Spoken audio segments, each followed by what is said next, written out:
when you get who you are, and when you get how who you really are feels, and when you start tuning yourself to that feeling, you will begin to be a vibrational match to who you really are.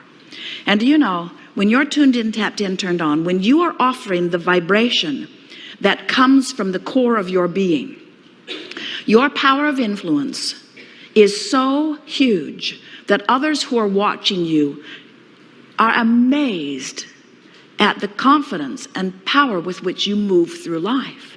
When you are a vibrational match to who you are, law of attraction brings to you, surrounds you with, lines up for you a steady stream of powerful, joyful opportunities and openings that just lead you segment by segment toward an ever-evolving, always unfolding, joyful life experience.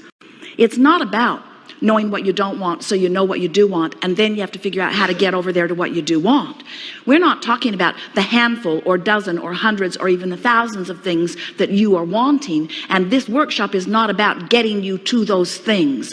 This workshop is about helping you to reorient your understanding of why you are here in this body to begin with. You did not come forth to get it done. You did not come forth to identify things you want and then move over to live the manifestation of them, because the manifestation of them is better than the absence of them. You came forth in order to identify what you want so that you could move in the direction of what you want, so that you can enjoy the stream of life that is constant and eternal. You want to be in the flow of who you are, not bucking the current. Law of attraction and its response to this powerful you that you have become creates a current that feels to you like a river or stream that is always moving in the direction of that which life has caused you to become. And when you let yourself go with that flow, you feel those emotions that you describe as positive emotions. But when you're turned upstream in opposition to that current, you feel it in your body. You feel it in every fiber of your being. You feel it because you are not letting yourself be who you are. And that contradiction in energy tears you apart. It makes you miserable. It messes up your body. It ruins your life to some degree. It keeps you from being who you are. Now, when you croak, of course, that all ends, because when you croak, we love that disrespectful word. Since there is no death, we try to be as disrespectful of it as we can, of your idea of it as we can. When you have what you call your death experience, your croaking experience, you stop beating the drum of all of the things that you've been worrying about in your physical form, and the vibration of who you are becomes dominant, and in one fell swoop, you become the being that all that you have lived has caused you to become. But we are wanting to submit to you that you do not have to croak to have that happen. You can stay right here in this physical body, and you can moment to moment, day by day, by caring about how you feel, tune yourself to the vibration of the center of your being. And as you tune yourself to who you really are, then you will begin to understand how good life feels and how good life is supposed to feel for you. It is supposed to feel good. We want you to understand the power of this river and the fact that it's not Disneyland and we cannot turn this river off. You set your river in motion long before you got forth into this physical body. And this river has been moving very fast since you've been in this physical body. And every time you know what you don't want, you make the river go a little faster by offering the rocket of desire about what you're wanting.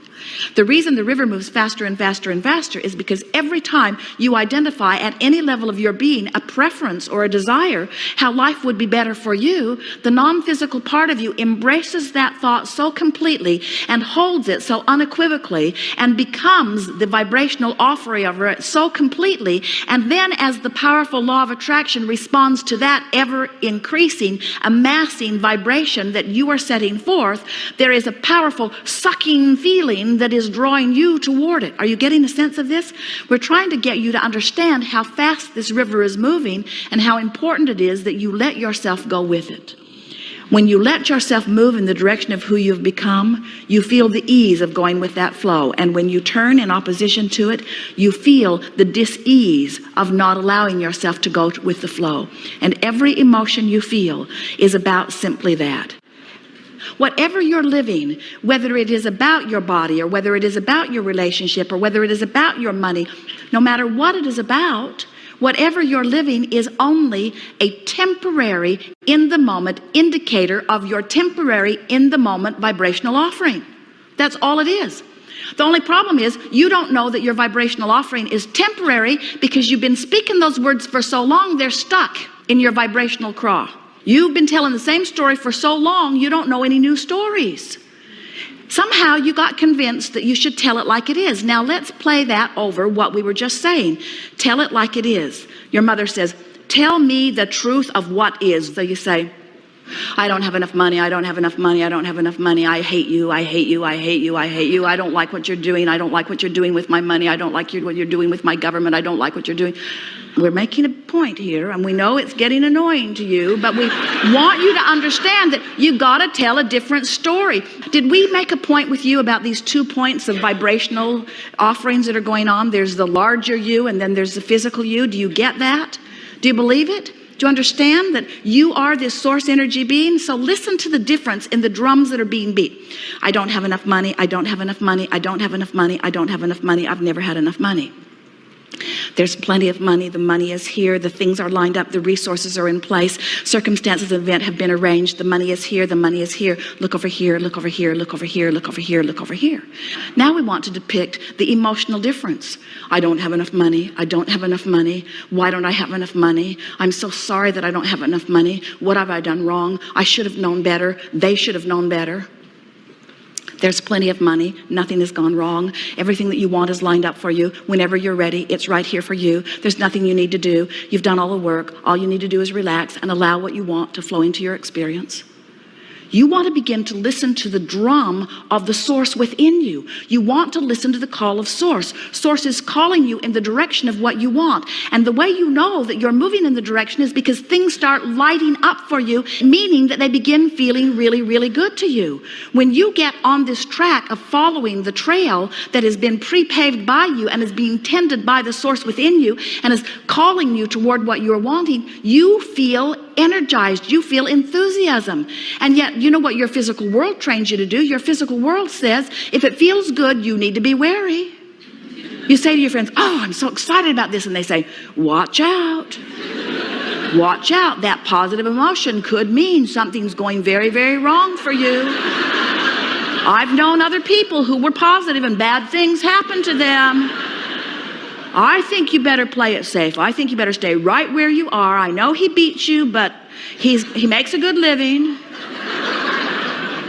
And what we're wanting you to understand is the way you feel is everything, because the way you feel is your indication of whether you're closing the gap between who you're letting yourself be and who you really are, or whether you're widening the gap. And you're going to get so that you can feel statement by statement, whether it's downstream or upstream, downstream or upstream. The downstream statement always feels like relief. It doesn't always feel like sunshine, lollipop, and roses. It doesn't always feel like the best feeling thing that you've ever felt, but the downstream thought from where you stand always feels better than the upstream thought. You can always tell the difference between something that feels a little worse and a little better, a little worse and a little better. So often a gathering like this leaves you with the impression that you need to get over here into these good feeling emotions, and you have been so sick to your stomach of positive people for so long, the idea of being one of them is abhorrent to most of you. In other words, nothing is more annoying than to see someone happy when you're not. Nothing is more annoying than to see someone living the life you want to live when you're not living it. And even worse, crowing about it. Oh, let me tell you how good my life is. Let's not go there, you say. What we want you to realize is we don't want you to compare yourself with anybody else. We just want you to have an awareness, a comparative awareness of whether this thought that you're thinking right now is upstream or downstream. And you know why? Because this thought that you're thinking right now is your point of attraction. This is the thought that you're thinking right now that your life is becoming the indicator of. But there's this one little thing that we need to tell you. You probably already know it. There's a buffer of time between you offering a vibration and it manifesting. More than 99% of every creation is completed by you vibrationally before the evidence begins to show. So you can be turned in the downstream direction for a while before you begin to see the evidence of it. And that's what makes you not know. You want instant manifestation. Can you imagine Jerry and Esther on the river with their guide? telling him, oh, we like instant manifestation, so we don't want to take all the time to ride down the river. Put our boat back on the bus. Let's drive down the canyon, be a lot faster. Put it in a few hundred yards from where we're going to take it out. We'll just be done with this. And he would say, I thought you wanted to ride on the river. And that's what we want you to understand. You want this ride on the river. You want to discern contrast. Oh, you think that if you had the choice, and you did, but you think that if you'd had the choice from this physical experience, and good thing you didn't, you'd think that if you had the choice, and you did, that if you came forth into this physical experience, that your nest would be so feathered that it would be full of all of the things you want, and there would be nothing in your environment that would even get your attention a little bit that would make you feel bad. Many of you as parents try to do that for your children, and you deprive them temporarily of the contrast that they came to live.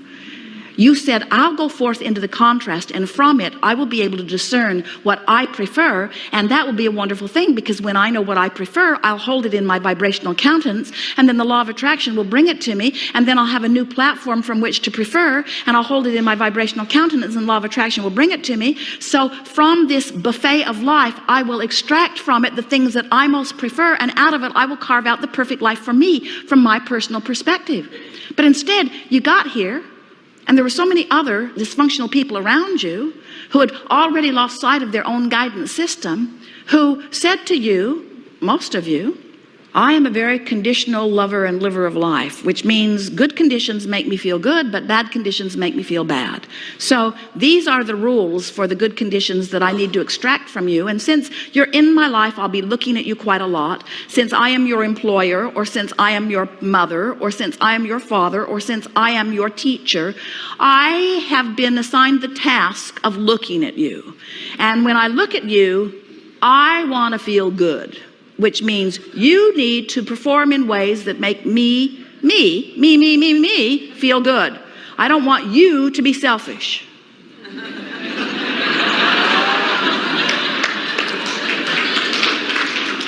You need to behave in ways that make me, I'm your selfless mother, feel good. And if I see any of those things that make me feel bad, you will be in such trouble. Which was all right if there could only have been one of them and they were always in agreement with themselves, but they are so fickle and there are so many of them and they want different things from you and you just can't stand on your head in enough different ways to make them happy. And pretty soon you figure out that no matter how hard you try, you can't make them happy. And we are wanting to say to you that none of you came forth with the intention of listening to anyone outside of you. Every one of you knew that life would cause you to expand and that that expanded being would call you. And when you go in the direction of that expansion, that you would feel good. And you planned on leaving everybody else out of the equation. You really did. You did not plan on guiding your life by that which other people are saying. First of all, they don't have very much of an attention span. Have you noticed? How long did your lover really give you his undivided attention? No one dares say. Not that long. Not that long. How long did your mother give you her undivided attention? Not very long. Nobody can do it because nobody is born to be the keeper of you. They are all born to be the creator of their own experience.